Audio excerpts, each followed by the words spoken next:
Don't forget to subscribe to our channel and press the bell icon to get the latest updates of Aakar Foundation. Aakar Foundation. मी आमंत्रित करते माननीय Rishikesh modak IAS आयुक्त आदिवासी विभाग नागपूर यांच्या नावामध्ये आज कृष्ण जन्माष्टमी यांच्या नावातच कृष्ण आहे. ऋषिक म्हणजे इंद्रिय आणि ईश म्हणजे त्यांचे स्वामी. संयम कसा असावा हे सांगणारे व्यक्तिमत्व आज आपल्या समोर आहे. उपस्थित मान्यवर मुंबई उच्च न्यायालयाच्या नागपूर खंडपीठाचे न्यायमूर्ती माननीय सुनील शुक्रे सर, डॉक्टर अशोक शेंडे सर, आकार फाउंडेशनचे फाउंडर आणि डायरेक्टर राम वाघ सर, इतर मान्यवर, आपल्या स्पर्धा परीक्षेमध्ये यशस्वी विद्यार्थी आणि स्पर्धा परीक्षा देऊ इच्छिणारे विद्यार्थी मित्रांनो, सर्वप्रथम आकार फाउंडेशनचा अतिशय मनापासून आभार. या एका देखील कार्यक्रमामध्ये आम्हाला सगळ्यांना बोलावलं. याआधी आकार फाउंडेशनच्या अभ्यासिकेचं देखील उद्घाटन झालं आणि ती देखील अतिशय प्रोफेशनल पद्धतीने बांधलेली अभ्यासिका होती. त्याबद्दल आपलं अभिनंदन, गुणवंतांचं अभिनंदन. मी बोलणं ऐकत होतो आणि काही काही आपले स्पर्धा परीक्षेचे यशवंत हे अतिशय सुंदर बोलले. पियुष मदाशी म्हणला की सचिन आणि सहवाग बसलेले असताना पण माझ्या सगळ्यांच्या बोलण्यामध्ये लक्षात आलं की आता विराट कोहली देखील आलेला आहे आणि त्याच्यामुळे व्यासपीठावरच्या सचिन आणि सहवागने देखील आता बाजूला झालं तरी चालेल. तर अतिशय सुंदर बोलले आणि त्या बोलण्यावरून असं लक्षात आलं की त्यांच्यासाठी ही परीक्षा itself was a learning process. परीक्षा ही एक स्पर्धा परीक्षा एस्पेशली अतिशय मोठी लर्निंग प्रोसेस असतेच. त्यांच्या बोलण्यातही ते आलं आणि ते अतिशय खडतर परीक्षा पास होऊन त्याच्यातनं ज्या दिव्यांकडे गेले, जे काही शिकले ते त्यांच्या बोलण्यातनं जाणवत होतं. त्यामुळे त्यांचं अतिशय मनापासून अभिनंदन आणि यानंतरच्या वाटचालीसाठी त्यांना शुभेच्छा. त्यांचं बोलणं ऐकत असताना मला असंही वाटलं की तुमच्यात आणि माझ्यात बऱ्यापैकी सामान आहे.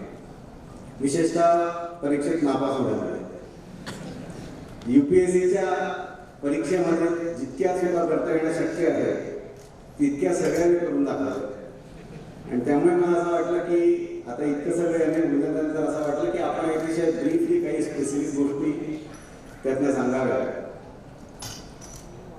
मी 11वीमध्ये आर्ट्सला ॲडमिशन घेतली. 10वीमध्ये चांगले मार्क असूनही विज्ञानाच्या शाखेमध्ये जाण्याची शक्यता असूनही मी 11वी आर्ट्सला ॲडमिशन घेतली. कारण कुठेतरी ते लाल दिव्याचं स्वप्न पियुष म्हणणार असतं की ड्रीमर्सची कॅटेगरी असते त्याच्यातला मी होतो आणि आपण सगळे आय एम शुअर की तुम्हा सगळ्यांमध्येच एक स्वप्न असणार आहे आणि त्याच्यासाठी म्हणून मी तयारीची सुरुवात केली.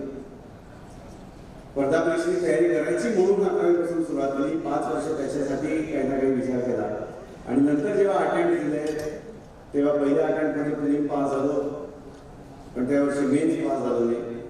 पुढच्या अटेम्प्टमध्ये प्रिलिमही पास झालो नाही आणि मग असं लक्षात आलं की ही युनियन पब्लिक सर्व्हिस कमिशन नसून this is uncertain public service commission.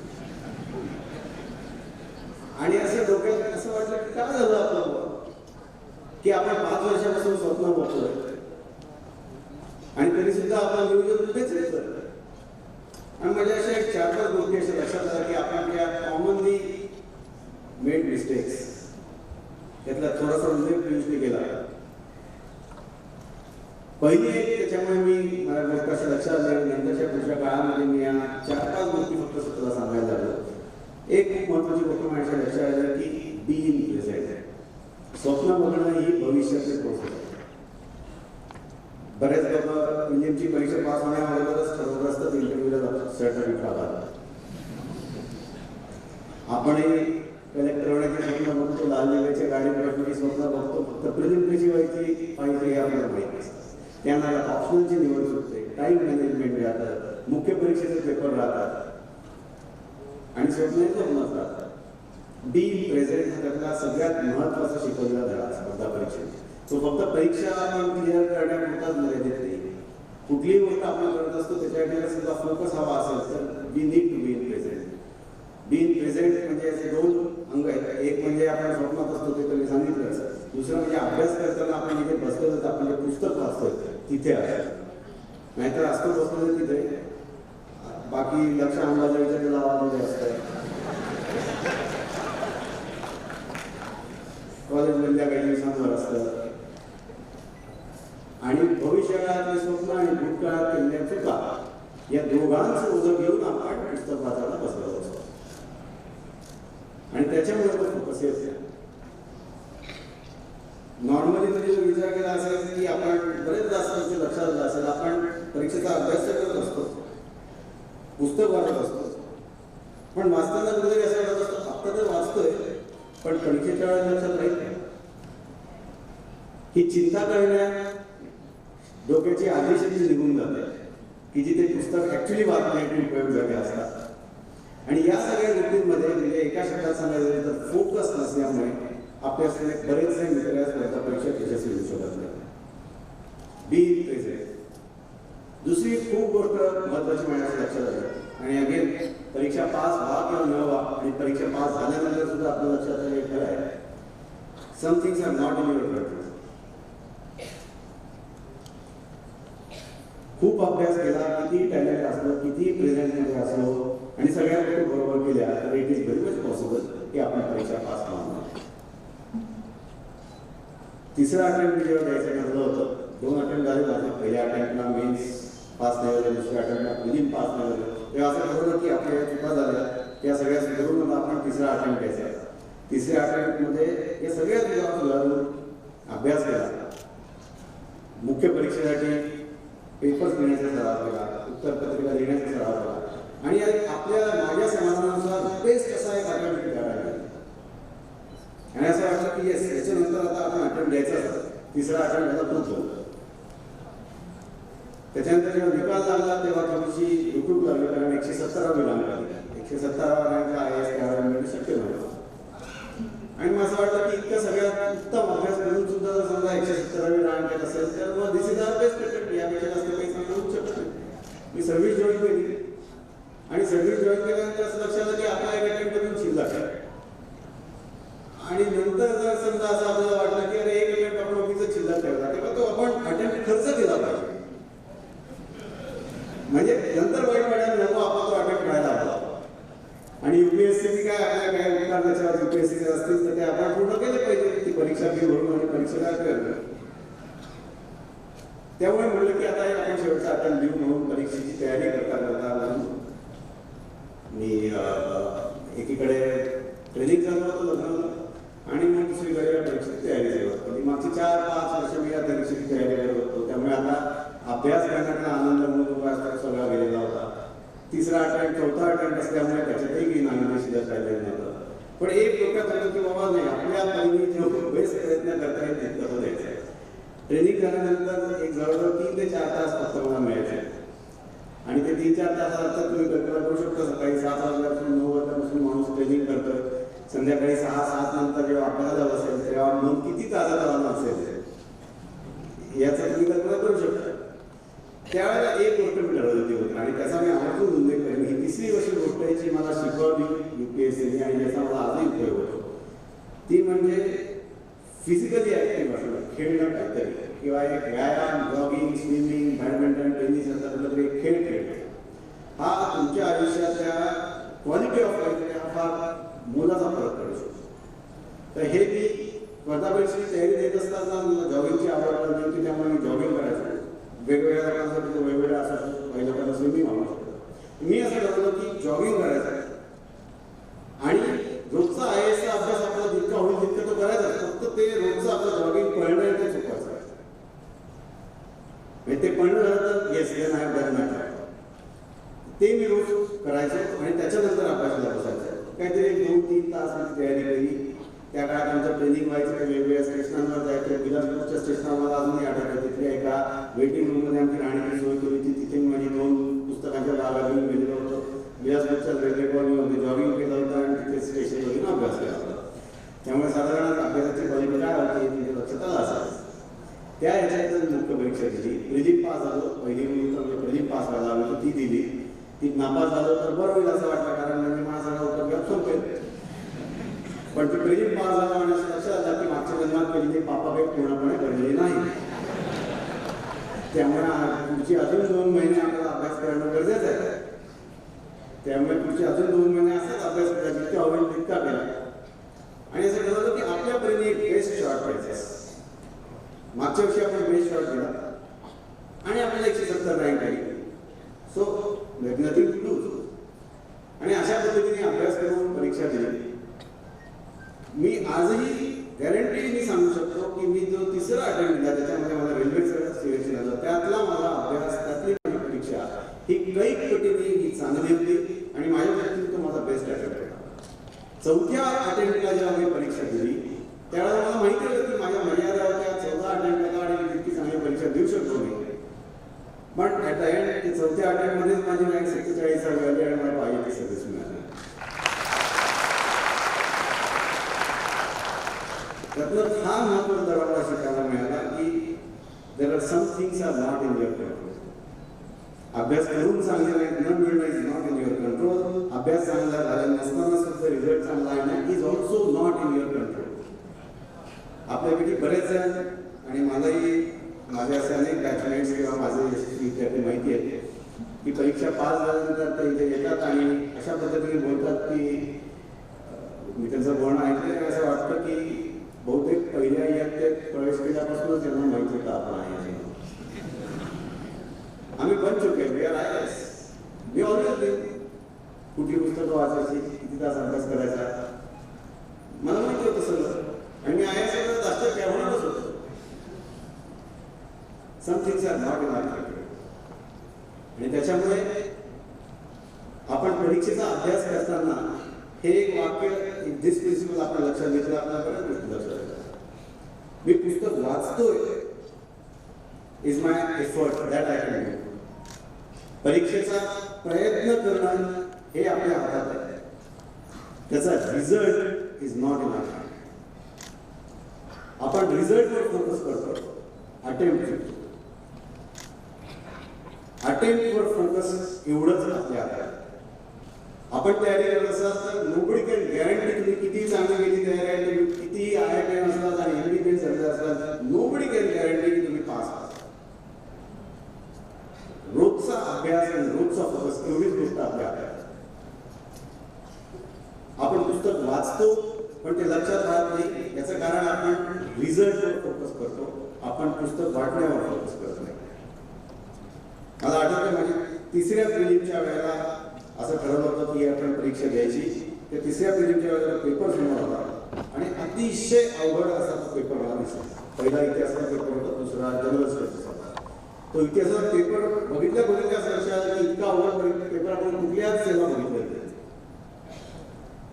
आणि 2 मिनिटं पेपर बघितल्यावर असं वाटलं की हा पेपरही गेला, आपली परीक्षाही गेली, प्रिलिमही गेली, मेन्सचा प्रश्नच उद्भवत नाही आणि तिथेच मुंबईच्या नवीन पॉईंटमध्ये आपलं IAS होण्याचं स्वप्नही गेलेलं आहे.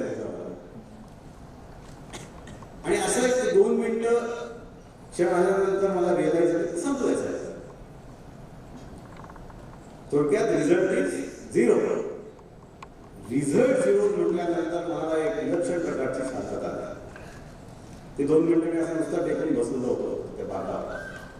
आणि एकदा I want to that conclusion ती संपवायचं आहे. आता राहिलं होतं आयतर पेपर देऊन परत जाणे बाहेर और उरलेला काय 2 तास शिल्लक आहे ते फक्त तिथे बसून ते पेपर सोडवून काय जे काय सोडवता येतं ते सोडवणं आणि परत येणे. थोडक्यात फक्त तो पेपर सोडवण्याचा अटेम्प्ट एवढीच गोष्ट आता हातात राहिलेली होती. आणि मी तो परत पेपर सोडवायला सुरुवात केली आणि असं लक्षात आलं की आपलं मन सुपर स्पीडने काम करत आहे. कारण आता त्या रिझल्ट आपण पास होऊ की नाही याचा अटेम्प्ट केलेला आहे. पूर्ण माइंडनी फोकस केल्याचा आनंद. बरेचसे प्रश्न UPSCचे पियुषनी किंवा इतर यांनी सांगितले कसे कसे विचारले जातात. आमच्याकडे असा एक प्रश्न होता की भारत आणि पाकिस्तानमध्ये, तर पाकिस्तानमध्ये 4 शब्द त्यांनी सांगितले की उत्तर ते दक्षिण लावा असं सांगितलं. त्यावेळेला टेस्ट चालू होती पाकिस्तान बरोबर आपल्या आणि त्या 4 ठिकाणी ती टेस्ट खेळली जात होती. UPSC आपल्या ऍप्लिकेशनची सुद्धा टेस्ट घेते. तुम्ही नुसती मॅच बघताय की मॅचमध्ये येणारी शहरं पण बघतात आणि म्हणून विचार करते की मी ऍप्लिकेशन करू. असे अनेक प्रश्न असं लक्षात आला मला की लहानपणापासून केलेल्या मिळवलेल्या ज्ञानाच्या आधारावर सोडवता येतात जर आपलं मन हे फोकस त्या सोडवण्यावर असायचं, IAS होण्यावर असायचं. काय खूप मोठा धडा मला असं वाटतं की तो मिळाला, some things are not in control. आणि म्हणूनच civil services is not the lasting or it is not positive. आपल्यापैकी बरेच मित्र हे 3, 4, 5, 6, 7, 8 वर्ष परीक्षेची तयारी करण्यात आलं. लेट मी टेल यू, ज्या काळात आपण परीक्षेची तयारी करतो ते आपल्या आयुष्याची सगळ्यात उत्तम वर्ष असतात. म्हणजे IAS झाला तरी गेलेली वर्ष परत येणार नाही. बरेचदा कॉलेजच्या मुलांशी मी बोलायला जातो आणि त्यांना सांगतो की मला तुमचा हेवा वाटतो, एक गरज पडली आणि शक्य असेल तर तुमच्याशी जागा एक्सचेंज करण्याची माहिती आहे, तुम्ही IAS मी परत कॉलेजमध्ये. आणि हे IAS झाल्यावर सांगत असल्यामुळे I think it will carry some credit. आजही मी छातीपूर्वक सांगू शकतो की कॉलेजमध्ये 5-10 वर्ष किंवा कॉलेजमधनं बाहेर पडल्या त्यांची विशेषची 10-15 वर्ष ही एका कुठल्या तरी स्पर्धा परीक्षेच्या मागे 7-8 वर्ष घालवण्यापेक्षा निश्चितपणे जास्त मूल्यवान. त्याच्यानंतर तुम्ही भलेही IAS व्हाल, भलेही कलेक्टर व्हाल, भलेही मुख्य सचिव व्हाल, कॅबिनेट सेक्रेटरी व्हाल, पण त्या 10 वर्षांचं मोल हे ती 10 वर्ष गेल्यानंतरच असते. त्यामुळे civil services, IAS, IPS is not the only thing in the life. आपण 2-3 वर्ष त्याच्यासाठी द्यायचे. त्याच्यानंतर आनंदी होण्यासाठी आपल्याकडे अनेक इतर मार्ग अवेलेबल आहेत. माझ्या लक्षात मी जेव्हा व्यायाम करत होतो की रोजचा जॉगिंग, व्यायाम, बॅडमिंटन, स्विमिंग केलं तरी आपण आनंदी राहू शकतो. आपला आनंद हा आपल्या हातात असतो, कुठल्या तरी एका परीक्षेच्या यशावर अवलंबून असतो. त्यामुळे ज्या वेळेला 2-3 वर्षांचं आपण नियोजन करावं, त्याच्यानंतर जर शक्य नसेल तर सहजपणे दुसऱ्या ठिकाणी जावं आणि आनंदी आणि चांगलं फुलफिल आयुष्य काढावं. आपले जे मित्र आहेत यशस्वी झालेले ते आज इथे यशस्वी इथे आलेले आहेत. त्या खडतर प्रयत्नातून इथे सगळ्या गोष्टी शिकून ते आलेले आहेत. त्यांचं मनापासून अभिनंदन करतो. या एका परीक्षेतल्या यशाने UPSC, MPSC आपल्याला एका सामान्य विद्यार्थ्यापासून एका अतिशय पॉवरफुल माणसामध्ये रूपांतर करतात. आपल्यापैकी अनेक जण हे खडतर परिस्थितीतून आलेले आहेत. त्यांना याची कल्पना असेल की सरकारी यंत्रणेकडून गोष्ट करून देण्यासाठी आपल्याला किती धडपड करावी लागते. आपल्याला कल्पना असेल, आपल्या पालकांना कल्पना असेल. कालपर्यंत जो ST सर्टिफिकेट देण्यासाठी धडपडत असतो, अचानक परीक्षा पास झाल्यानंतर उद्यापासून तुम्ही ते इश्यू करायला. काही जणांची नगरपालिकेचे CO झाले, आपण पाण्यासाठी झगडतो, रस्त्यासाठी झगडतो. CO झाल्यानंतर आपण पाणी पुरवठा लोकांसाठी करणार, रस्ते चांगले बनवणार. मला असं वाटतं की तिथे आपले आईवडील आपणच पूर्वी केलेला झगडणारा जो प्रवास आहे तो आपण लक्षात ठेवला पाहिजे. आपण अधिकारी नसताना सर्टिफिकेटसाठी आपण किती भनभन फिरलो, आपल्या आईवडिलांना आपल्या प्रवेशासाठी किती ठिकाणी खटपट करावी लागली, आणि पाणी मिळवण्यासाठी आपल्याला आणि आपल्या आईवडिलांना काय काय करायला लागलं, शेतीमध्ये काय काय करायला लागलं, हे लक्षात जर आपण ठेवलं तर आपण तिथे पदावर गेल्यानंतर आपण जे काम करतो ते फाईल न राहता समस्या असलेला माणूस डोळ्यासमोर येईल. जो कोणी आपल्या समोर आपल्या ऑफिसमध्ये आला आहे, तुमच्यासमोर जो कोणी माणूस येईल तो कोणाचा तरी आईवडील असणार आहे. तो तुमच्यापैकी कोणाचा तरी एक भूतकाळ असणार आहे की जो तुम्ही धडपडत होता तसाच कुठेतरी तो माणूस धडपडत असणार आहे. आणि या परीक्षेत पास झाल्यामुळे त्या एका माणसाचा प्रश्न सोडवण्याची तुम्हाला संधी त्या वेळेला मिळते. आपल्या अनेकांनी इंजिनिअरिंग करून प्रायव्हेट कंपन्यांमध्ये नोकऱ्या सोडून आपण इथे आला, आणि याचं कारण असं आहे की काहीतरी करण्याचं समाधान जे आहे ते त्या भरपूर परापेक्षा खूप जास्त असते. एका माणसाचा प्रश्न सोडवण्याचं समाधान हे मी माझ्या अनुभवाने सांगू शकतो. एका माणसाचा प्रश्न सोडवण्याचं समाधान मला वाटतं हे स्पर्धा परीक्षा देण्याचे सर्वात मोठं मोटिवेशन आहे. ते मोटिवेशन आपण स्पर्धा परीक्षा यशस्वी झाल्यानंतरही टिकवून ठेवा, आणि स्पर्धा परीक्षेची तयारी आपले मित्र करतात त्यांनी ते लक्षात ठेवा, आणि स्पर्धा परीक्षेमध्ये यश मिळवा. आपल्या सगळ्यांना त्या यशासाठी शुभेच्छा, आणि पुढच्या भविष्यकाळातल्या कुठल्याही क्षेत्रातल्या वाटचालीसाठी मनापासून शुभेच्छा. धन्यवाद.